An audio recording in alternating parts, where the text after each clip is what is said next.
Perfecto, grabando en la nube. Bueno, hola sí a todos los que ven la grabación, qué lindo encontrarnos acá. Vamos a tener una clase más, díganme si se ve bien y si se escucha bien, así me quedo tranquilo. Perfecto, buenísimo. Y vamos a arrancar, voy a destacar acá la pantalla para todos y para todas. Vamos a arrancar con la clase de hoy. Hoy tenemos, ya saben lo que vamos a ver hoy, ya lo tienen, ya tienen preparada desde la clase pasada. Tenían tarea de leer los sutras que vamos a analizar hoy. Si hoy tenían tarea, si no los leyeron, no pasa nada, los vamos a releer ahora, pero podían ir viéndolos y ir pensando a ver qué le surgía a partir de los sutras, ¿no? Porque hoy vamos a ver los sutras que tocan la idea del karma para poder entenderlo, y después vamos a ver un poco el karma desde la Bhagavad Gita, ¿sí? Que son, yo creo, los dos textos fundamentales alrededor de la filosofía del yoga. Hay muchísimos textos importantes, ¿sí? Muchos, muchos, muchos, muchos, y depende también de qué temática estemos tratando, ¿no? Justo ahora estábamos repasando que vamos a hacer nuevamente uno de los talleres de filosofía de asanas, y creo que cuando uno habla de asanas, por ejemplo, bueno, Patanjali por supuesto que es importante, pero hay otros, ¿sí? Granda Samhita, Hatha Yoga Pradipika, pero creo que alrededor del tema karma, inclusive, la idea de estos dos textos es fundamental, ¿no? Y más creo la idea de la Bhagavad Gita, ¿sí? La Bhagavad Gita es, el karma tiene un rol central en la Bhagavad Gita. Y ahora vamos a intentar entender qué quiere decir el karma desde la mirada de la Bhagavad Gita, ¿sí? Así que vamos a empezar, pero antes de empezar, lo prometido es deuda, ¿sí? Y tenía dos deudas con ustedes. Primero, el audio en el que repasamos los tres cuerpos, que termina esta clase y se los mando, así tienen un audio donde repasamos la idea de los tres cuerpos desde la mirada del yoga, ¿sí? Termina esta clase y ya está grabado, así que lo mandamos apenas termina la clase. Y la otra era lo que les prometí de Yogananda y su maestro sobre cómo quemar el karma, ¿no? ¿Se acuerdan que habíamos hablado en la clase pasada que les dije que había como un secreto a partir del cual uno podía empezar a quemar su karma en esta vida y empezar a liberarse de toda esta mochila, ¿no? Que venimos cargando, que se llama karma, ¿no? Cargando karma, bien, empiezan hasta con las tres primeras letras, ¿vieron? Así que las mismas letras. Yogananda nos tira un tip ahí y es muy bonita la historia y se las quería compartir para que la puedan buscar si quieren después. Es en el capítulo, ¿sí? Autobiografía de un yogi, ¿sí? Pueden leer, de los que no lo leyeron, bueno, recomendado para que lean autobiografía de un yogi. Los que lo leyeron, les recomiendo que vayan a repasar el capítulo 21, ¿sí? El capítulo 21 de autobiografía de un yogi que se llama Visitamos Cachemira, ¿sí? Y en ese capítulo, precisamente, Yogananda, queriendo o sin querer, no sé si lo hace queriendo o sin querer, ya no vamos a dudar de las capacidades de lo que hace el maestro, habla de su maestro, ¿sí? Habla de Sri Yukteswar, que era el maestro de Yogananda, y cuenta en esta historia que en uno de sus viajes, bueno, ellos se separan, ¿sí? Y el maestro enferma, ¿sí? El maestro enferma gravemente. Antes de separarse, Yogananda le dice que él no se quería separar de su maestro, él quería estar todo el día con su maestro, y el maestro le dice, bueno, anda y probablemente yo me enferme, le dice, ¿sí? Es como que hasta ya sabía que se iba a enfermar. Y Yogananda le dice, bueno, pero no, prometeme que no vas a abandonar tu cuerpo, ¿sí? Le hace prometer a su maestro que no va a abandonar su cuerpo, porque él no estaba preparado para que su maestro abandone su cuerpo. Entonces, Yogananda se va y clavado, ¿no? A los no sé cuántos habrán sido, 2 o 3 días, eh, el maestro cae enfermo, ¿sí? Le llega un telegrama, imagínense la época de Yogananda, hace muchos años, le llega un telegrama en la que otros de sus compañeros le decían que el maestro estaba enfermo. Entonces él le contesta el telegrama diciéndole lo que le había prometido, que se acuerde que le había prometido que no iba a abandonar su cuerpo. Y el maestro, por supuesto, no muere en ese momento, él se recupera de la enfermedad y después explica, Yogananda, que una de las maneras que podemos, que tenemos, o nosotros no tenemos, pero si tenemos un gurú de quemar el karma, es a través de nuestro gurú o de nuestro maestro. Nuestro maestro puede asumir nuestra carga, nuestro maestro puede asumir nuestro karma y quemarlo por nosotros, ¿sí? El gurú, en este caso el maestro de Yogananda, que no solo era el maestro de Yogananda, sí era el maestro de muchos otros, asumió la carga que otros discípulos de él no podían asumir en ese momento, o que probablemente no iban a soportar esa carga más en sus vidas, o no iban a poder evolucionar lo suficiente si seguían teniendo esa carga. Y por supuesto, al cargarse de esa energía, al cargarse de ese karma, el cuerpo físico enferma, ¿sí? Se tiene que enfermar, algo tiene que pasar. El karma, acuérdense de esto, y hasta fíjense, esto nos sirve para analizar eso. El karma se tiene que quemar, de alguna manera. El karma no puede quedar ahí volando en el aire, ¿sí? El karma se tiene que quemar. E inclusive en el caso en el que el karma se quema a través de un maestro, o sea, nuestro maestro o el gurú está quemando el karma, el maestro va a enfermar, ¿sí? El maestro puede quemarlo de otra manera, no sé cuáles serán otras formas, pero el maestro necesita quemarlo a ese karma, ¿sí? No puede quedar impune, vamos a decirlo, ¿sí? Entonces el maestro enferma y se termina recuperando. Y acá yo les pregunto, y acá tiro preguntas, si alguien quiere contestar por chat o por abriendo micrófono, ¿qué otro gran maestro en la historia de la humanidad ha quemado el karma por los demás? A ver, Buda. ¿quién? Buda, sí, podemos decir que Buda, pero ahí no estoy buscando a Buda, estoy buscando a otro. Ahí está María, Jesús. ¡Qué bruta! A ver, Buda es un gran maestro, ¿sí? Pero Jesús está explícito el hecho de que quemó nuestros pecados, quemar los pecados del mundo, o sea, hace cargo de los pecados del mundo, ¿sí? La Biblia dice eso, cuando Jesús muere crucificado, muere por los pecados de todos los hombres, ¿sí? No muere por los pecados de él, muere por los pecados de todos los hombres, ¿sí? Yogananda también lo cita en este capítulo, ¿no? ¿Qué hubiese sido de la humanidad si Jesús no hubiese quemado los pecados del mundo, ¿no? Pensémoslo de esa manera. Los que creen en Jesús, los que creen en el catolicismo, ya sea como un profeta, como un líder religioso, como lo que sea que quieran creer en Jesús, o como un yogi, de alguna manera las escrituras nos enseñan algo, hasta en ese sentido, ¿sí? Podemos encontrar el paralelismo. Así que ahí está la segunda deuda mía saldada, ya saldé las dos deudas, ¿sí? Ahí lo tenía que saldar y de ahí tenemos la historia. Los que no tenemos a nuestro gurú todavía en esta vida, bueno, habrá que seguir esperando. Yo siento que muchas veces tengo personas que me quieren mucho y que me ayudan a aliviar la carga, ¿sí? Por más que a veces no sean mi gurú, yo las considero de esa forma y me ayudan a aliviar la carga. Entonces funciona también así. Vamos a los Yoga Sutras, ¿sí? Vamos a los Yoga Sutras que dijimos que íbamos a ver en la clase de hoy, ¿sí? Los Yoga Sutras que vamos a analizar, vamos a empezar por el Sutra número 12 del capítulo 2, ¿sí? Sutra número 12 del capítulo 2. Si lo tienen en el grupo, en el celu, lo que sea de lo que mandamos y lo quieren leer, lo pueden ir leyendo ahí, o tienen el libro, mejor, lo pueden ir leyendo.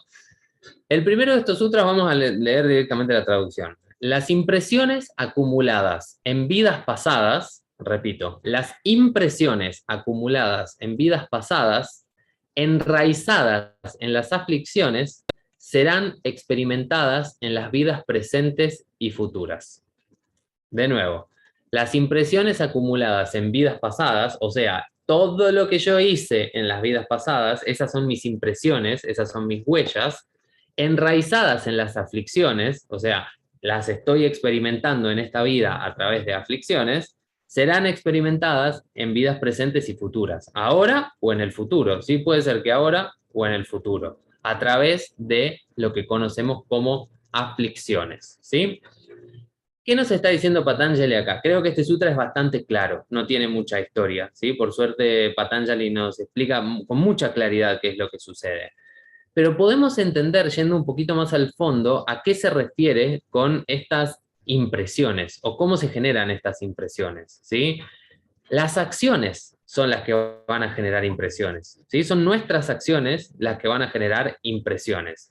Pero las acciones vinculadas al deseo, a la codicia, a la ira, a la lujuria, al orgullo y a la malicia generan aflicciones en otra vida. Por eso Patanjali se refiere a, dice, enraizadas en las aflicciones. No cualquier acción va a generar aflicciones, ¿sí? Acordémonos lo que dijimos la clase pasada. Uno puede accionar bien o puede accionar mal, tenemos la decisión. Pero en el cuerpo kármico, en este cuerpo que estamos analizando este mes, queda todo guardado. Y cuando yo acciono desde el deseo, desde la codicia, desde el enojo, desde el orgullo, voy a generarme aflicciones en vidas futuras o en esta vida, ¿sí? Porque eso queda guardado, ¿sí?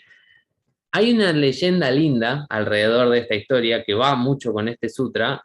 No es una leyenda, es una representación, que es la del toro de Shiva. ¿Sí? Ustedes saben que todas las deidades en el hinduismo tienen un vehículo. ¿Sí? En el caso de Shiva, Shiva tiene a Nandi. Nandi se escribe Nandi, Nandi, por si lo quieren buscar. Es un toro blanco, de los que se ven mucho en India. ¿Sí? En India hay un montón de estos toros grandes, muy grandotes, ¿sí?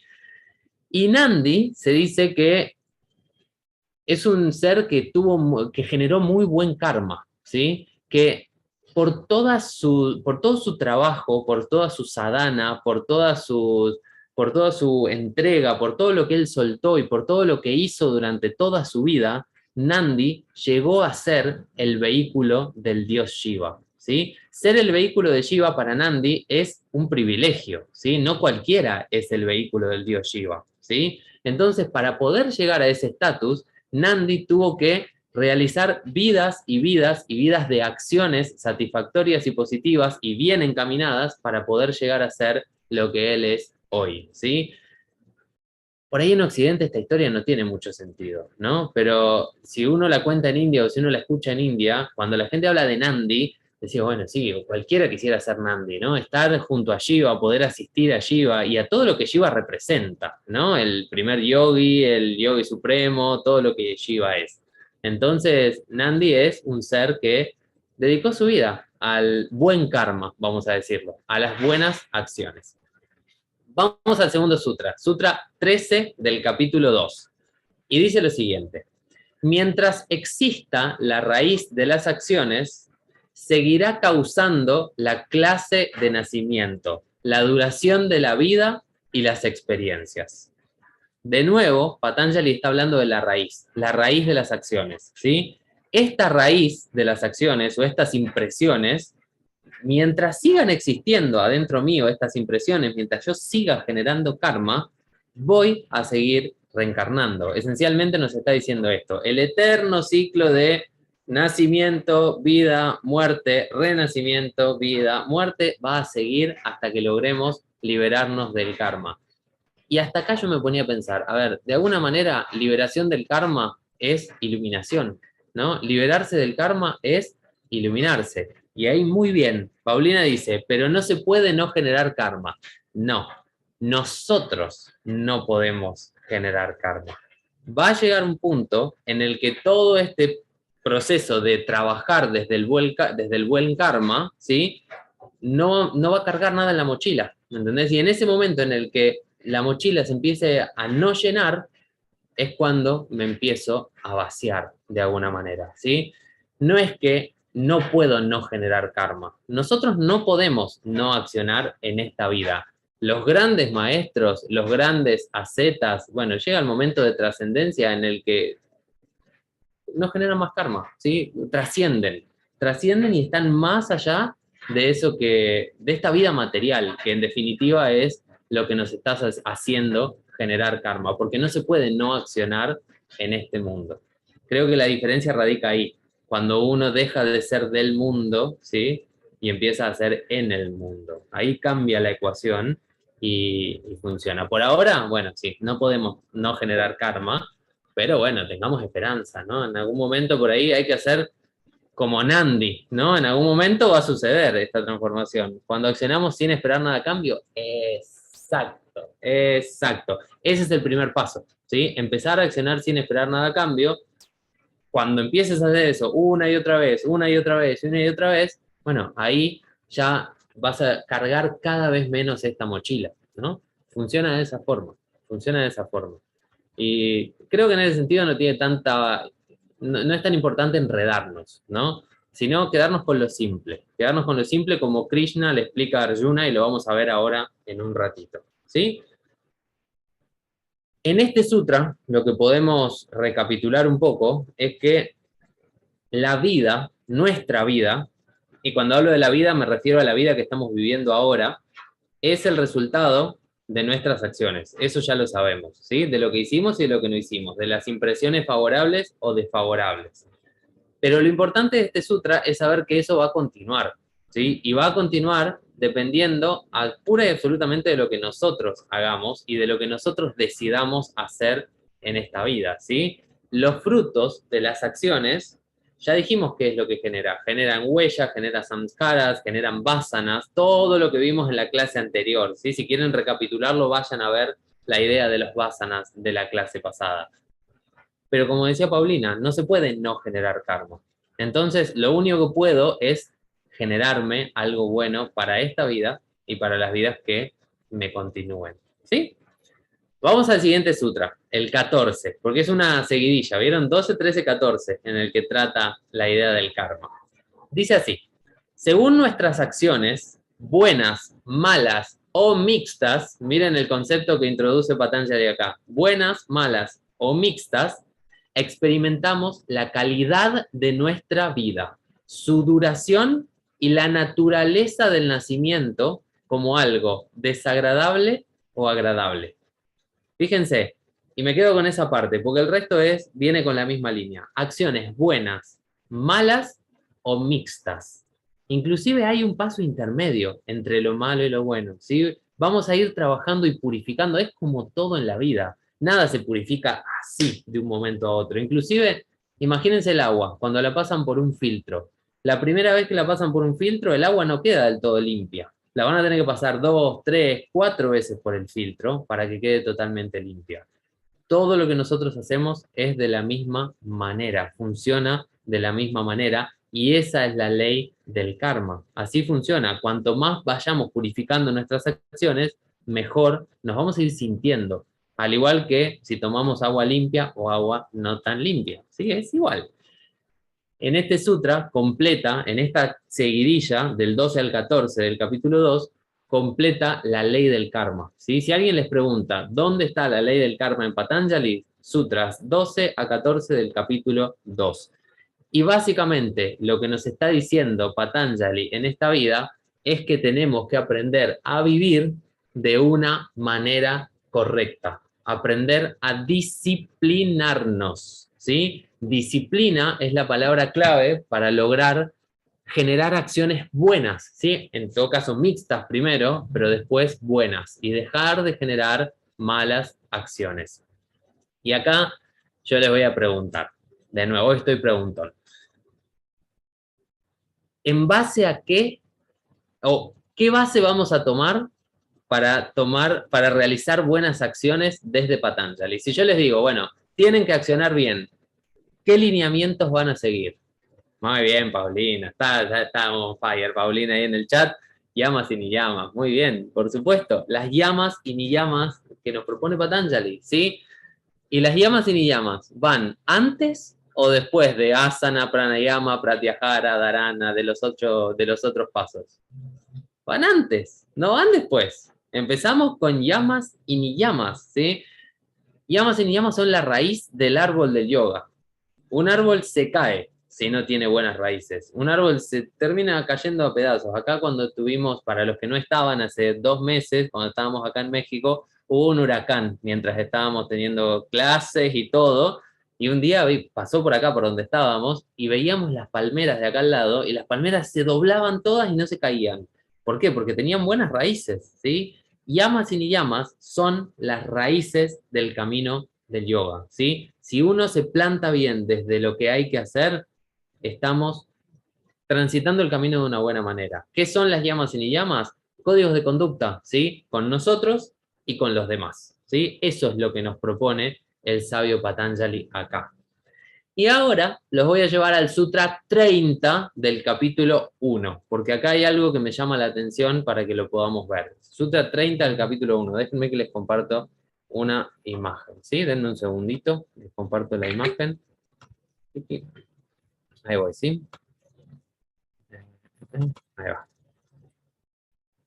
¿Dónde está? Acá está. Los había perdido. En este sutra, sí, ahora les comparto la imagen, pero vamos a leer el sutra primero.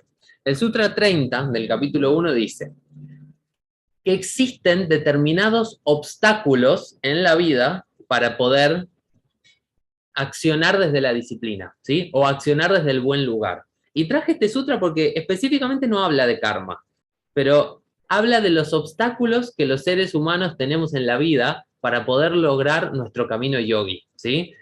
El camino yogi lo entendemos como el camino seguido por los lineamientos de Patanjali, ¿sí? Entonces, si hay obstáculos, tenemos que ser conscientes de cuáles son estos obstáculos para poder transitarlos y superarlos, ¿sí? ¿Cuáles son estos obstáculos? Ahora les comparto en la imagen, así los ven, pero son la enfermedad, la inercia, la duda, el descuido, ¿sí? Ahí les comparto la imagen, así los vamos viendo juntos, porque lo menciona así, tal cual Patanjali, ¿sí? Ahí voy. Miren, ahí los tienen. Fíjense, hay obstáculos físicos, ¿sí? Los primeros obstáculos físicos, ¿cuáles son? La enfermedad, si uno está enfermo, no puede, a través de su cuerpo físico, realizar lo que el yogi necesita realizar. O la falta de interés, ¿sí? La falta de interés también es un obstáculo. Un día se levantan y, hola, hoy no tengo mucho interés en hacer mi práctica mejor, me siento a tomar unos mates, y es domingo, decimos, hay que el descanso, el día del Señor. Bueno, es un obstáculo la falta de interés, ¿sí? Después tenemos obstáculos mentales, que siento que a veces son más difíciles de sobrellevar que los obstáculos físicos. Las dudas, ¿sí? ¿Quién no duda en esta vida? Las dudas persistentes, en especial más si recién estamos comenzando en el camino del yoga, ¿sí?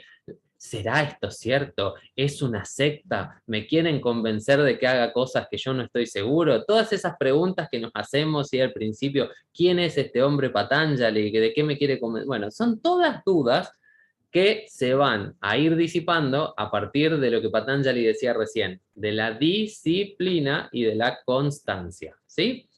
El orgullo también dice descuido, Patanjali, pero orgullo me gusta un poco más. ¿Por qué? Porque el orgullo es básicamente creer que lo que yo estoy haciendo es lo único que está bien, es lo válido y es lo que se apoya en el ego, ¿no? Entonces, si yo no puedo darle un descanso al ego, si yo no puedo bajar un poco la guardia del ego, nunca me voy a abrir a algo nuevo, a ver las cosas desde otro lugar, a intentar verlo desde otra forma y por lo tanto a crecer y a evolucionar como ser, como persona, como ser humano, ¿sí? Después hay otros, después lo pueden leer más profundamente, pero les digo lo que a mí más me gustaron. La gratificación sensorial, ¿sí? La gratificación sensorial es esa constante necesidad de estar satisfaciendo a los sentidos, ¿sí? Ya sea a través de los sabores, del oído, de cualquier cosa que le provoca placer a nuestra vida a partir de los sentidos. Y de nuevo, acá no quiere decir que está mal, ¿sí? Esto lo repito siempre, que Patanjali ponga que es un obstáculo, lo primero que nuestra mente dice que es, ay, bueno, pero entonces me tengo que convertir en un monje e irme a la montaña. Y está perfecto, ¿sí? Hay personas que necesitan irse y aislarse y están en ese momento de la vida en el que lo requieren y probablemente todos en algún momento de nuestras vidas lo necesitemos y les puedo asegurar que cuando uno logra ese momento de soledad y de abstracción, se siente mucho mejor. Háganse un retiro de yoga, háganse un retiro de silencio, ¿sí? Ese tipo de actividades y van a ver cómo se sienten. Por el simple hecho de aislarse un poco de los sentidos, ¿sí? Separarse de la constante invasión. Pero vivimos en un mundo en el que tampoco nos podemos desvincular de un día para el otro. Entonces, es hacerlo en su justa medida, ¿sí? En su justa medida siempre. Ahí Marce dice, la chamán con la que voy dice que hay que ir a la montaña, nos hace ver la humildad. Pero tal cual, parate enfrente de una montaña y fíjate, date cuenta lo chiquitito, chiquitito que sos. A mí me pasó cuando estábamos en Nepal con Vero, nos levantábamos a la mañana y yo les puedo asegurar que ver los Himalayas ahí y verlos de esa manera, con la nieve ahí arriba, y uno se queda así como diciendo, no, pero no soy nada, nada en este universo, no soy nada, ¿sí? Y esas montañas están ahí hace millones de años y es maravilloso, ¿sí? Es como dice la chamán de Marce, ¿sí? ¿Qué más? Tomamos alguna más, porque también están los obstáculos intelectuales, ¿sí? Los obstáculos intelectuales es, por ejemplo, vivir en un mundo ilusorio, dice Patanjali. Y acá lo podemos tomar desde varios lugares al mundo ilusorio, porque podemos pensar, si yo me miento a mí mismo, ese es vivir en un mundo ilusorio, pero el yoga nos va a decir que todo lo que estamos viviendo de alguna manera es ilusorio, ¿no? Y que lo que estamos buscando es trascenderlo. Entonces, Patanjali se está refiriendo más a eso, ¿sí? Al salir del maya, de la ilusión del maya a través del yoga, ¿sí? Y los obstáculos espirituales, finalmente, ¿sí? Que son muy importantes también. Ahí dice, falta de perseverancia o no ser capaz de continuar con lo que se ha empezado. Fíjense, no ser capaz de continuar con lo que se ha empezado. Cualquier cosa, práctica de asanas, lectura de un libro, lo que sea, ¿sí? O cantarle un mantra a la divinidad que nos conecta todos los días, ¿sí? A todos nos cuesta muchísimo. El otro día hablábamos de esto con Vero. Nos cuesta mucho, mucho, mucho, algunas veces mantener esa constancia y esa disciplina, ¿sí? Y por último, la incapacidad de mantener el progreso alcanzado debido al orgullo o al estancamiento en la práctica. Cuando uno se estanca en la práctica, empieza a volver para atrás, ¿sí? Porque no le estoy dando al cuerpo, ni al espíritu, ni al alma, ni a la mente lo que necesita. Entonces, ese es el estancamiento, ¿sí? Ahí están los obstáculos. Me parecía lindo compartirlo para que podamos verlo. ¿Esto tiene que ver con las cleyas? Tiene que ver, ¿sí? Las cleyas tiene que ver, ¿sí? No, no nos metamos ahí para no confundirnos, pero si manejan la idea de cleyas, tiene que ver, ¿sí? Tiene que ver. Ahí ya vamos a llegar a las cleyas en algún otro mes, pero no digo mucho más, así no hacemos mucho mezclete, pero sí, ahí hay. Hay algo que tiene que ver ahí. Vamos a continuar un poquito y para cerrar la idea de estos tres sutras, nos están explicando el karma, pero para nuestra vida cotidiana de todos los días, ¿sí? Fíjense todo lo que nos podemos llevar de 4 sutras vinculados a Patanjali, ¿no? ¿Cuáles son los obstáculos que tengo que observar? ¿Cuáles son los caminos que tengo que tomar? ¿Dónde tengo que reforzar mi práctica?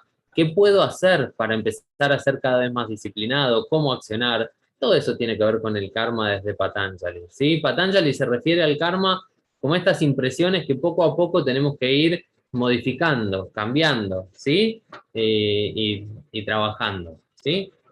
Las cleyas, Paulina, ahí, paréntesis, son más las aflicciones, ¿sí? Se refiere más a las aflicciones, pero después, si querés, lo vemos, ¿sí? Vamos a pasar a la Bhagavad Gita, ¿sí? Vamos a pasar a la Bhagavad Gita, porque quiero que le demos la media horita que nos queda de clase a la Bhagavad Gita. Vamos a ser justos, media hora para cada tratado, para que si hay algún fanático de uno o de otro, estamos en equilibrio, ¿sí? La Bhagavad Gita, como explicábamos en el final de la clase anterior, es un tratado totalmente diferente a los Yoga Sutras de Patanjali, ¿sí? Más fácil, más difícil de leer, más técnico, menos técnico, acá depende de cada uno, ¿sí? Por eso hay tantas formas de abordar un mismo tema. La Bhagavad Gita es una historia, ¿sí? Entonces, ¿qué pasa con las historias?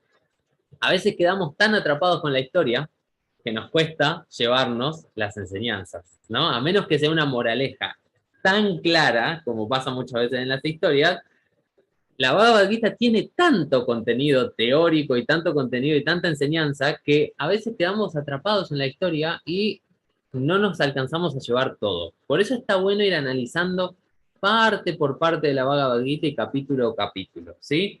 La Bhagavad Gita es un relato entre Krishna y Arjuna, un diálogo entre Krishna y Arjuna previo a una gran batalla. Arjuna estaba a punto de combatir en la batalla y se le presenta el dilema de si pelear o no pelear, ¿sí? Porque enfrente tenía a su familia.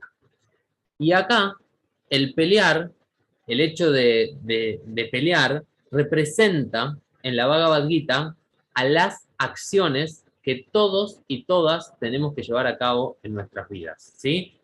Lo que Arjuna tiene que hacer, que es pelear, es el karma, ¿sí? Es acción, como karma entendido como acción, ¿sí? Si karma es acción, Arjuna tiene que accionar.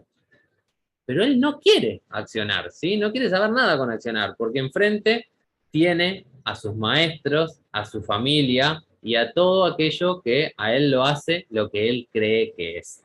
Pero Krishna se le presenta y habla con él y le explica por qué él tiene que accionar y cuál es el motivo por el cual tiene que accionar, ¿sí?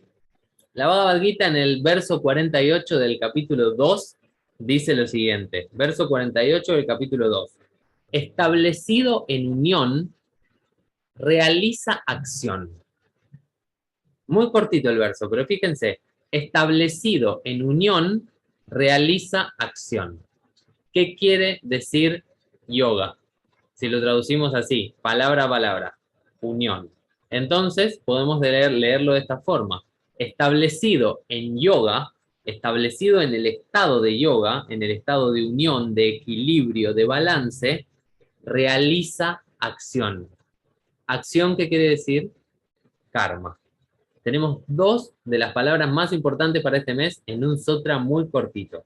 Entonces, hay que accionar desde la unión. Hay que accionar desde el yoga. Eso es lo que Krishna le está diciendo a Arjuna. Y la gran pregunta de la humanidad acá es, ¿cómo acciono desde la unión? ¿Sí? ¿Cómo acciono desde el yoga? Porque si todos lo supiéramos, probablemente la vida sería bastante más simple y bastante más fácil. Entonces ahí vamos a seguir analizando un poquito los sutras para entenderlo, ¿sí? Porque si karma significa acción, vamos al siguiente sutra, ¿sí? El siguiente sutra nos va a decir lo siguiente. Una persona tiene que cumplir con su deber, deber sagrado. Uno es actuar porque se debe, uno debe actuar porque se debe hacer. Fíjense, una persona tiene que cumplir con su deber. Y acá hay otro de los ejes importantes de la Bhagavad Gita, porque Krishna no solo le dice a Arjuna que tiene que accionar, sino que le dice que tiene que accionar porque es su deber. No tiene otra opción. Es lo que Arjuna debe hacer. Es lo que se debe hacer. Entonces, no hay escapatoria. No es posible no accionar. Y después Krishna le dice, en el Sutra 27 del capítulo 3, yo lo digo por si alguien lo quiere anotar, el yo está más allá de la acción, no actúa. El yo está más allá de la acción, no actúa. Y ustedes pueden decir, ¿qué tiene que ver esto con el karma? ¿Por qué me lo están diciendo en esta clase de filosofía? Bueno, porque tiene mucho que ver con esta idea del cuerpo kármico o del cuerpo causal o de la divinidad, que es lo que vamos a hablar en las próximas clases de ahora en adelante. Yo no soy este cuerpo. El que acciona es este cuerpo, esta mente o esto que me toca hacer en esta vida. Pero la divinidad, mi sustento, lo que yo realmente soy, no está accionando, no está llevando a cabo esas acciones. Y acá nos viene de maravilla el ejemplo del titiritero, ¿sí? El titiritero, ¿cómo maneja? O no es el títere, es el que maneja, el de las marionetas, ese. El que maneja las marionetas, el que lleva a cabo la acción es la marioneta. La marioneta baila, salta, juega, canta, ¿sí? La marioneta lleva a cabo la acción.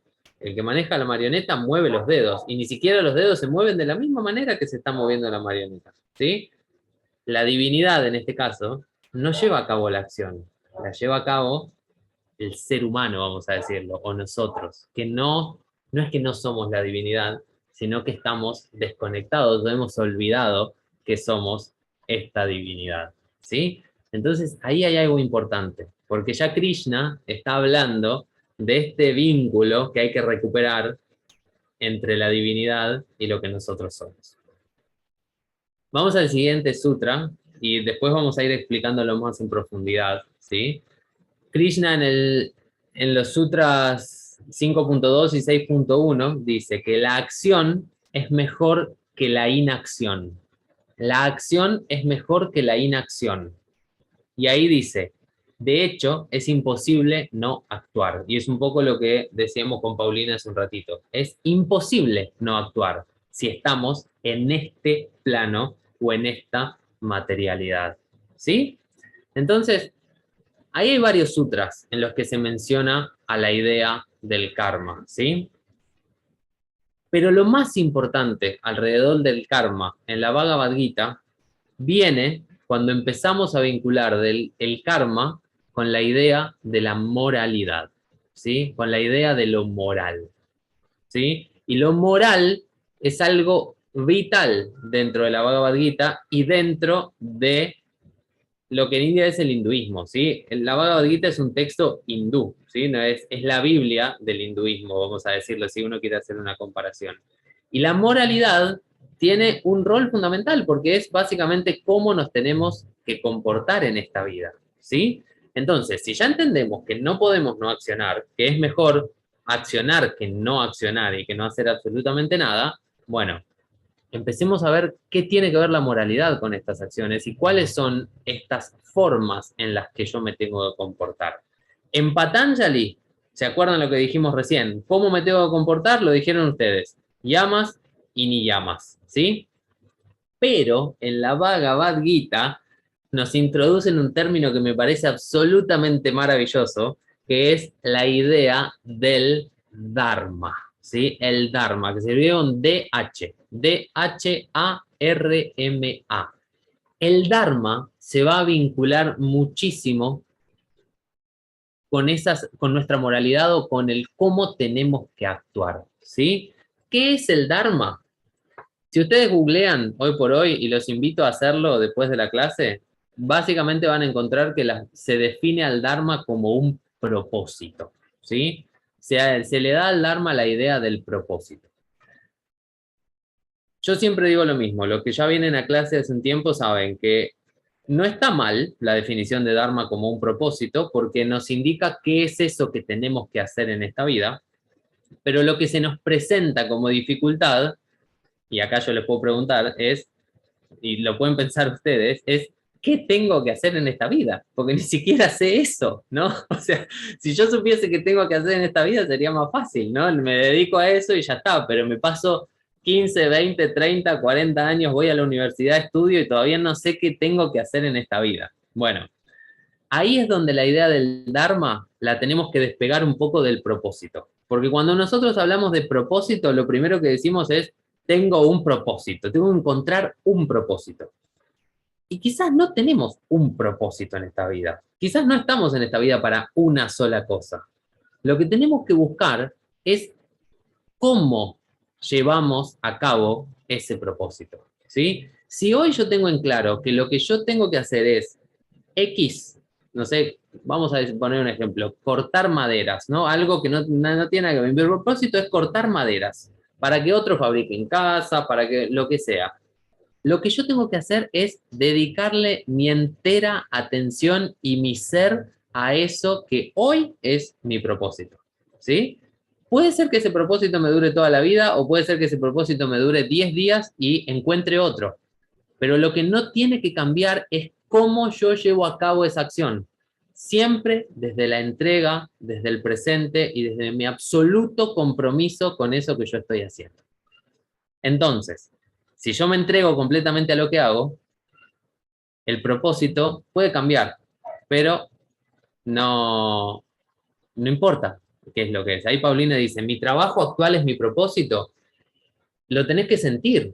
Vos tenés que sentir si tu trabajo actual es tu propósito. No quiero hacer generar un disparador de renuncias laborales mañana. Si en la clase pasada generamos de separaciones de pareja, esta clase generamos renuncias de trabajo. No es la idea, ¿sí? Pero si vos estás sintiendo que tu trabajo es tu propósito, ¿sí? Y a ver, y, Pablo, tomo un ejemplo porque lo vimos y sé que lo haces. Cuando el mes pasado estuviste haciendo la colecta que hacías para llevar a las personas y las donaciones que veíamos en Instagram que lo estabas haciendo. Eh, Ese trabajo probablemente le estabas entregando todo tu corazón, ¿no? Le estabas entregando toda tu alma y estabas totalmente metida en eso que estabas haciendo. Bueno, quizás ese era tu propósito, ¿sí? Ahora, ¿por qué Krishna habla de un propósito?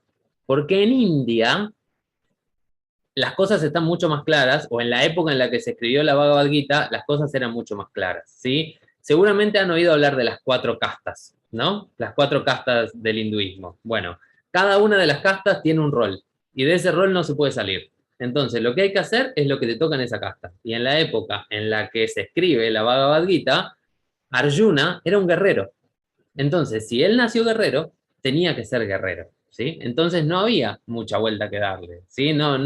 Arjuna no tenía el propósito, el problema que tenemos nosotros alrededor del propósito, ¿sí? Él nació guerrero y fue el mejor guerrero de todos. Era más fácil, dice Paulina, tal cual, ¿sí? Ahora leo, Luz, hoy voy así no acordó. A ver, decime. Pero el tema de las castas ahí, ya lo hablamos una vez en la escuela que yo fui a yoga y eso. Y no es muy coherente igual, porque para mí vinimos a evolucionar, ¿no? Eso es lo que yo creo. Y si vos nacés en una casta, y lo hablábamos y era como que siempre ibas a seguir en la misma casta eternamente, eterno. ¿Y cuándo iba a evolucionar esa casta? Te lo respondo con una palabra. Dale. Karma. ¿Eh? Karma. Karma. A ver, ellos lo explican de esa manera. Igual, acá aclaro una cosa. El sistema de castas es un sistema basado en una religión, ¿sí? Y no en una religión, en un sistema social. El hinduismo es un sistema social. Y como todo sistema social necesita reglas, ¿sí? Acá yo no estoy diciendo que es el mejor o que es el peor. Es la forma que ellos tuvieron hace no sé cuántos miles de años de armar un sistema y de funcionar de esa manera, ¿sí? De hecho, a lo largo de los años el hinduismo fue evolucionando y de hecho el sistema de castas hoy ya en algunos lugares funciona, en otros ya no funciona tanto, pero no tiene tanto que ver con el yoga, ¿sí? Por eso a mí me gusta ahí separar las cosas. Menciono la idea del sistema de castas porque acá nos cuadra justo con que Arjuna formaba parte de una de esas castas, ¿sí? La casta de los guerreros. Hoy por hoy el sistema de castas está bastante más diluido, ¿sí?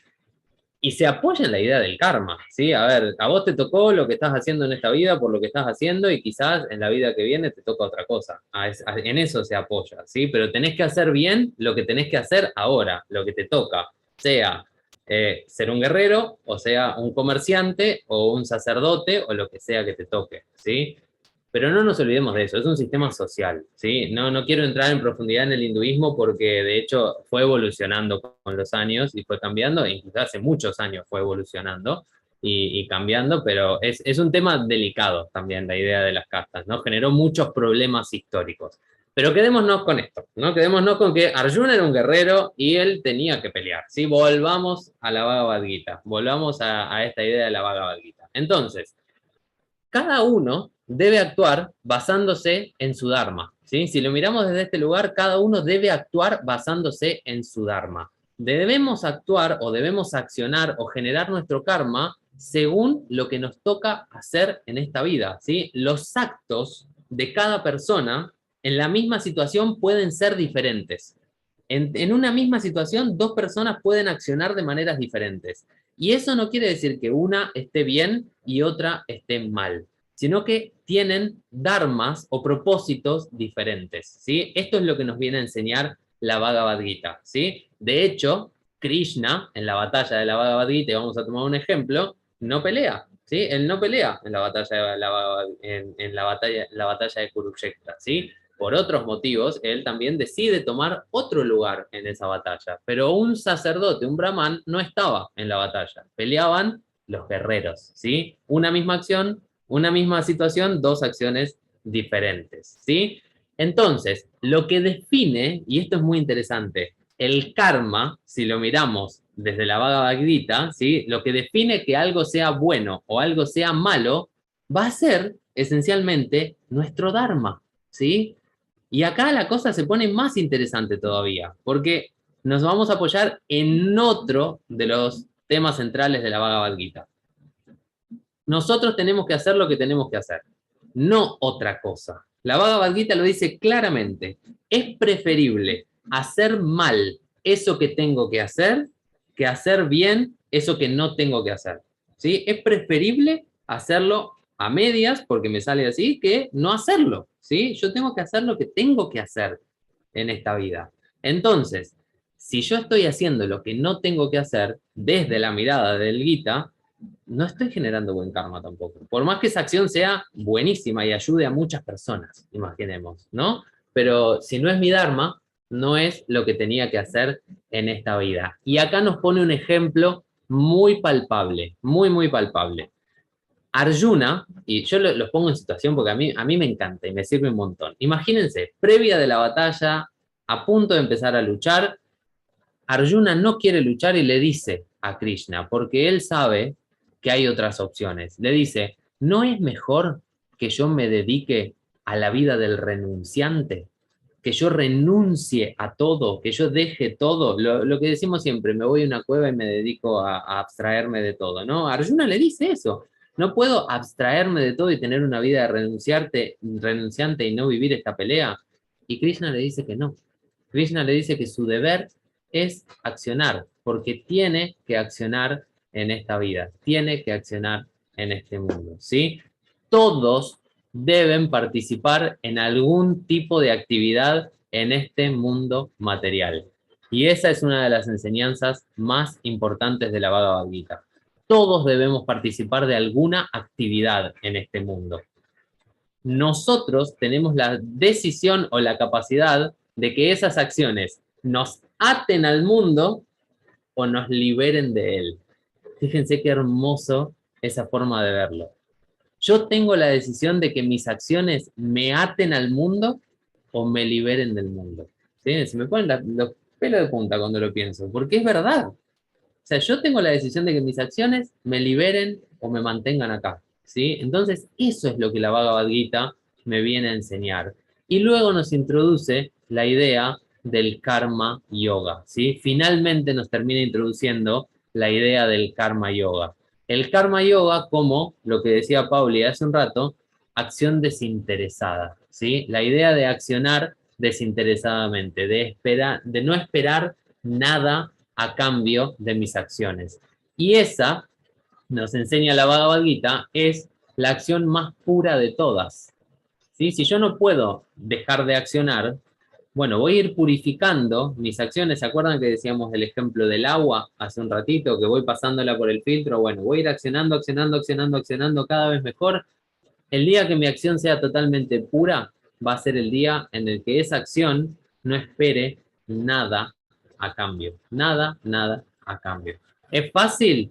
No. ¿Es imposible? No. Hay que trabajarlo, ¿sí? Hay que ponerlo en práctica. Y se pone en práctica a partir de hacerlo, ¿sí? Si yo tengo que accionar, por más que hoy no pueda, aunque esté esperando, no sé, o que me paguen algo para poder vivir, o que me digan gracias, ¿sí? Por lo que estoy haciendo, bueno, eso no quita que deje de hacer cosas buenas, ¿sí? Por otro, por más que yo esté esperando que me digan gracias, sigan haciéndolo. Quizás algún día no lo esperen. Y siempre me gusta poner el ejemplo de las madres, ¿sí? Las madres dan todo por sus hijos, ¿no? Y a veces los niños, niñas, niñes, niños o adultos, adultes, no dicen gracias. Al niño que sigue jugando y no se le pasa a decirle gracias a la mamá. Y la mamá no se pone triste porque el nene no le dice gracias, porque no está esperando que le diga gracias, ¿sí? Porque le da absolutamente todo lo que ella es, ¿sí? Entonces, ahí tenemos una linda forma de verlo. Para cerrar la clase de hoy, siguiendo con la Bhagavad Gita, encontré un texto de Yogananda que quería que compartamos la mirada de Yogananda de la Bhagavad Gita, ¿sí? En uno de sus textos más famosos, que es el análisis de la Bhagavad Gita, él analiza cómo la acción sin ego, o sea, cómo la acción desinteresada, libera al yogi de las esclavitudes del karma. ¿Sí? Fíjense, la acción sin ego o la acción desinteresada nos va a liberar del karma. De nuevo, Yogananda dándonos tips para liberar el karma. ¿Sí? Y analiza el Sutra 27, ¿sí? Del capítulo 3. ¿Sí? Del capítulo 3.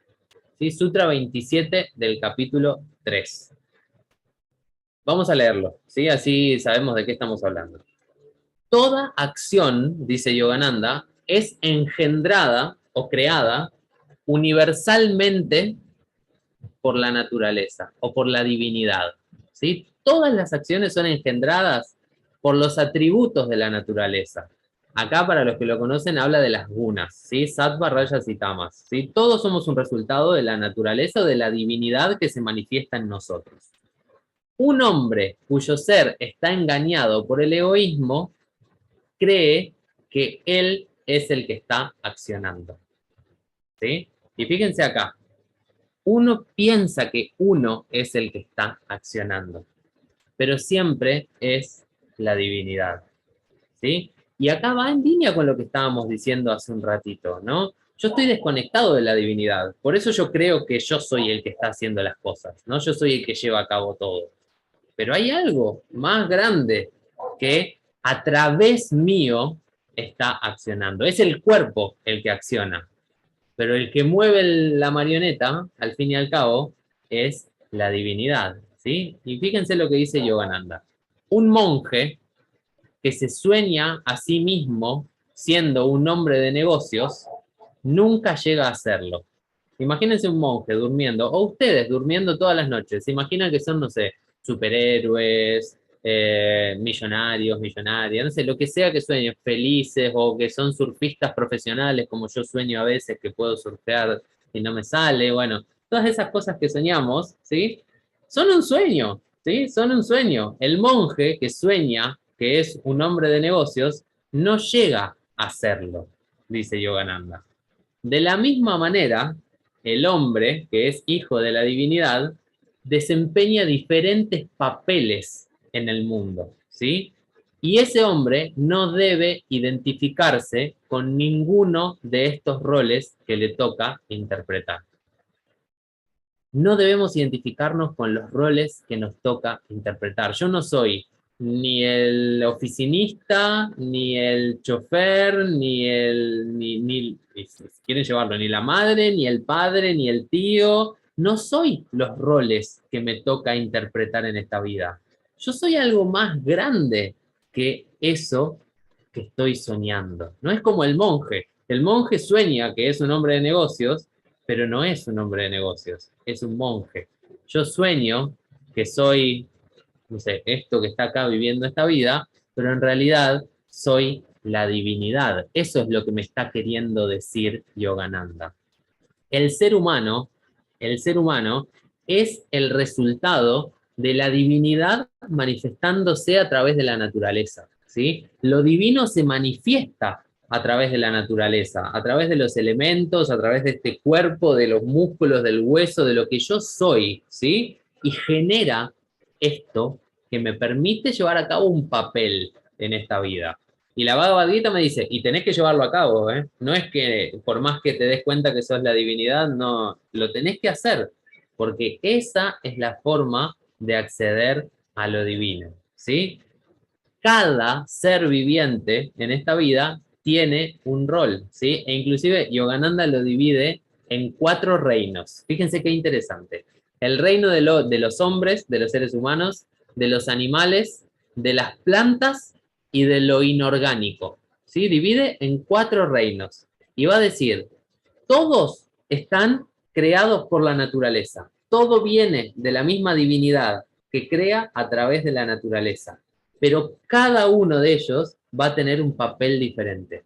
El hombre, la persona, el ser humano, va a vivir 60, 70, 80 años y va a hacer lo que tiene que hacer en esta vida. El perro va a vivir 10, 15 años, va a ladrar, va a mover la cola y va a vivir solo 10, 15 años, ¿sí? O un árbol va a hacer lo que tiene que hacer en este mundo, purificar el aire, dar sombra, y puede llegar a vivir miles de años. ¿Sí? Acá en México nos encontramos, la otra vez, si encuentro una foto se las voy a mandar al grupo, está, lo que dicen es el árbol más viejo del mundo vivo. Nos encontramos con un árbol que no se tenía miles de años, no se dan una idea lo que es. Y está ahí, cumpliendo su propósito, ¿sí? Pero todos somos parte de la misma divinidad. Todos surgimos de lo mismo. Nos materializamos de manera individual, pero somos parte de la divinidad, ¿sí? El ser humano, el hombre, tiene la capacidad de llevar a cabo sus acciones con decisión, de decidir cuál es su camino. Y esa es la gran diferencia. Podemos empezar a guiar nuestro karma, empezar a generar nuestro propio karma, ¿sí? Cada uno de nosotros, dice Yogananda, debe analizarse a sí mismo y observar si está viviendo de acuerdo a su naturaleza.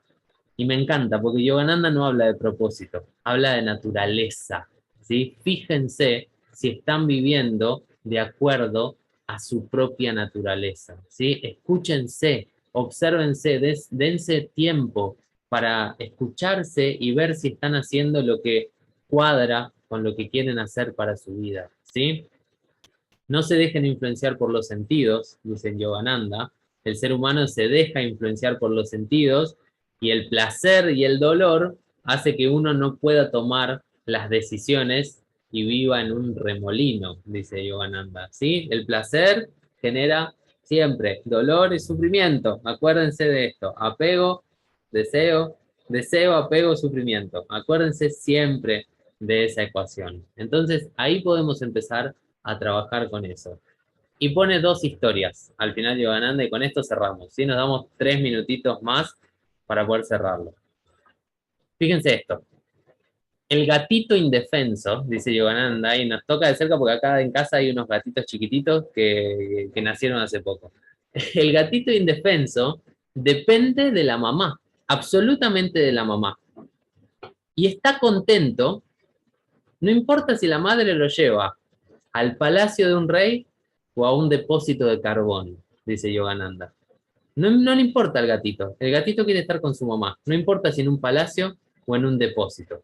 De la misma manera, el yogi, cuyo ser se tiene que rendir a lo divino, no le importa cuál es el papel que tiene que cumplir en esta vida. No importa si trabaja en un palacio, si trabaja en la calle, si hace lo que tiene que hacer en cualquier lugar. Si uno encuentra la conexión con lo divino, va a ser más fácil que hagamos eso que tenemos que hacer.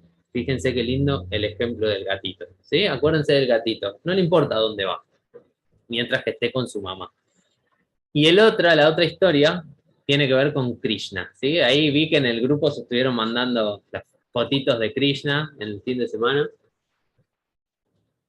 Y Krishna cuenta la historia que estaba descansando al borde de un río, ¿sí? Krishna vivía a orillas del río Yamuna, en India, y estaba descansando a orillas del río cuando el río creció, ¿sí? Creció mucho, vino mucha agua.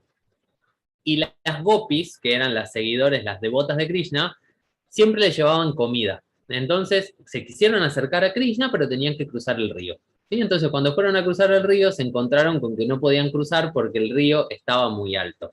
Entonces se encontraron del otro lado del río con uno de los sabios más famosos, forma parte de muchas historias, que es el sabio Vyasa. ¿Sí? El sabio Vyasa estaba sentado al otro lado, ¿sí? Enfrente de Krishna. Entonces las gopis le pidieron ayuda al sabio Vyasa porque ellas sabían que él era muy sabio. Y le dijeron, necesitamos llevarle esta comida a Krishna, ¿sí? ¿Nos podés hacer el favor de llevarle esta comida a Krishna?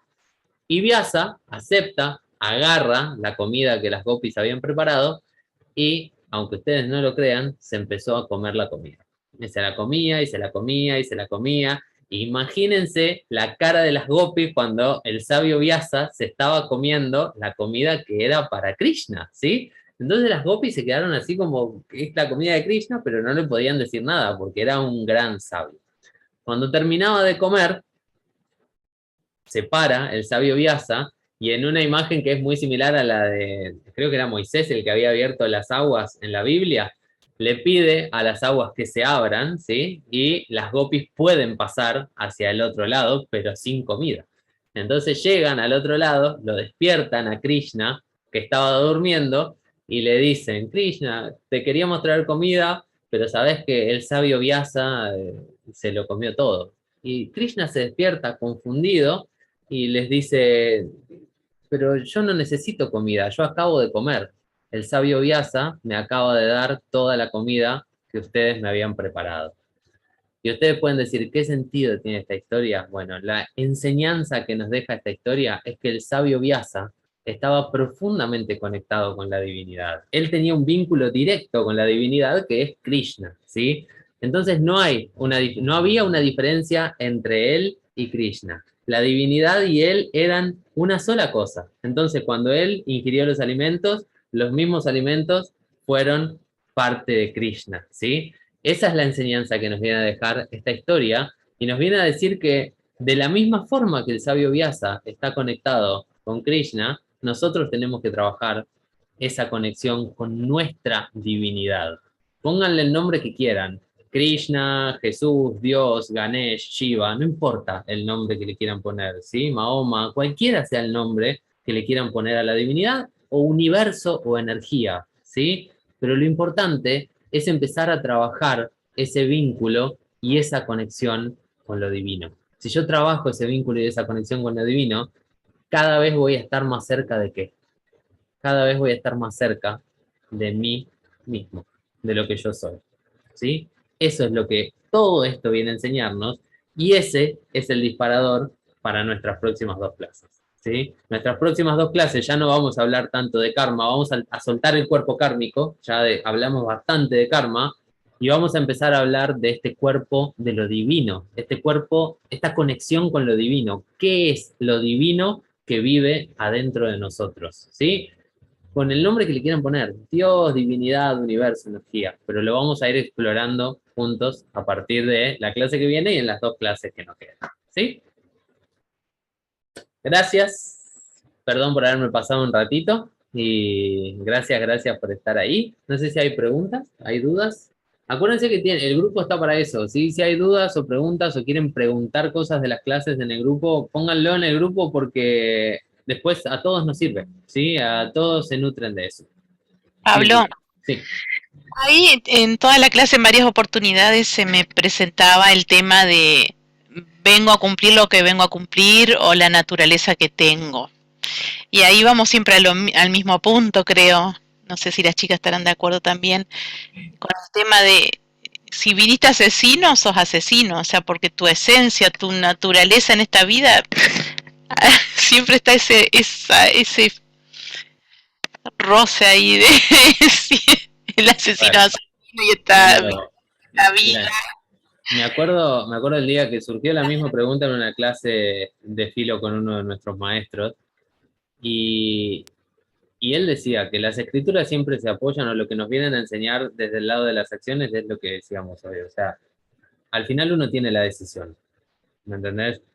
Tu propósito no es que, era lo que decíamos recién, no es que tengas un propósito. De hecho, si querés verlo desde el lado de las castas, ninguna de las cuatro castas es algo malo, ¿sí? Aunque que es lo más determinado de todo, ¿no? Uno no puede escapar de la casta, uno no puede escapar de eso, pero ninguna de las cuatro es algo malo, ¿sí? Ahora, si lo miramos desde el otro lado, desde el nuestro, lo que decíamos, uno puede ir cambiando el propósito, lo que no tiene que cambiar es el sustento del propósito. Bueno, ahí nos vamos a apoyar en que las acciones que tenemos que llevar a cabo tienen que ser buenas acciones, ¿sí? O aunque sea ir purificando esas acciones mixtas. No llevemos al asesino, vamos al ladrón, para no poner un matiz tan feo. Pero el caso del ladrón, ¿sí? Acordate lo que decíamos siempre, todos tenemos la opción, todos, por más que a veces parezca que no, todos tenemos la opción, ¿sí? El sustento es la clave, pero todos tenemos la opción de elegir cómo accionar o cómo no accionar. Que por tus vidas pasadas te haya tocado o tengas patrones o tengas vásanas que te lleven a repetir patrones de manera automática en esta vida, que te lleven a quizás tener una tendencia a robar algo, o a tomar algo sin permiso, no quiere decir que no lo puedas cambiar.